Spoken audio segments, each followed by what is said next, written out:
Hello and welcome to another Dragonstorm Studios video. It is December, and we return once again to content creator portraits. Over the past almost 2 years, I have loved discovering new movie reviewers and riffers for a variety of perspectives on my favorite movies, and also being exposed to movies which are new to me. Most recently, I have come across off-the-shelf reviews when I was hooked on a film, Iron Sky. Since then, I have binge watched videos on the channel, and although I haven't seen all of the videos, I have seen most of them. One of the hosts of the show is Gary Nicholls. He is usually the calm, straight man to his co-hosts, but there are two words that you would never say to him: Alien Covenant. Gary is passionate about many franchises, but I would argue most, in my experience anyways, with the Alien franchise. But when discussing Covenant, all of the frustration and resentment regarding the handling of that franchise since 1986 comes boiling out. I might be able to relate a little bit to that.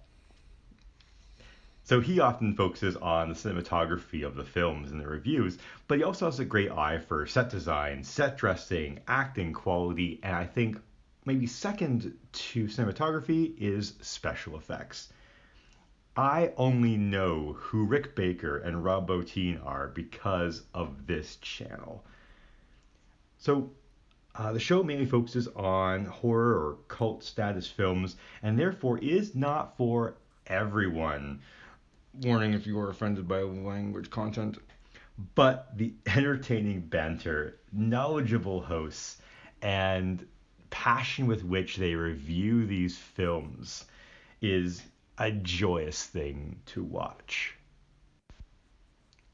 Off the Shelf Reviews is an old and established channel on YouTube, and it has been fun to see the production value change and the confidence of the hosts increase over the years worth of videos on display. Most often the co-host of the show is Ian Buckingham, who I will be drawing for you next week.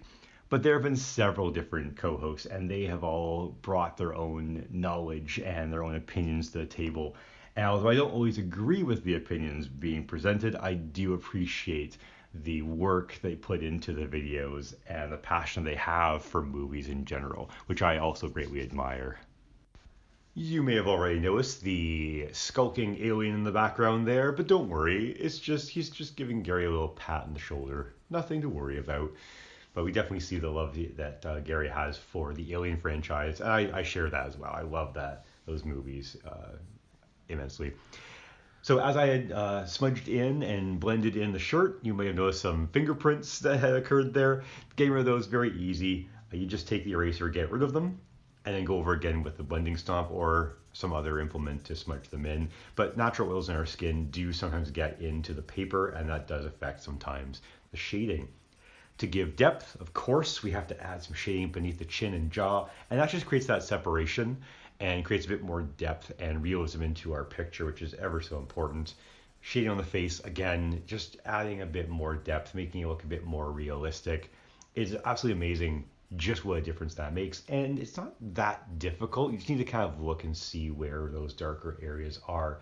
On the nose in particular, you've got some areas of light, usually on the nostril and on the bridge of the nose.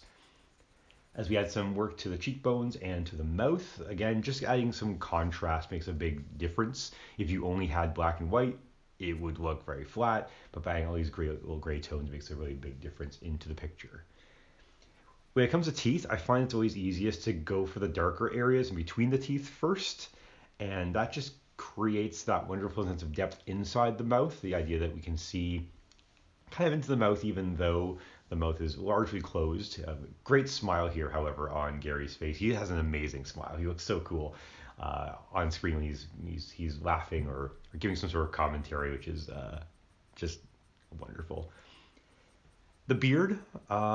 This video is actually being recorded at the end of October, so the beard is in the videos I'm watching now. For example, with The Howling and American Werewolf in London.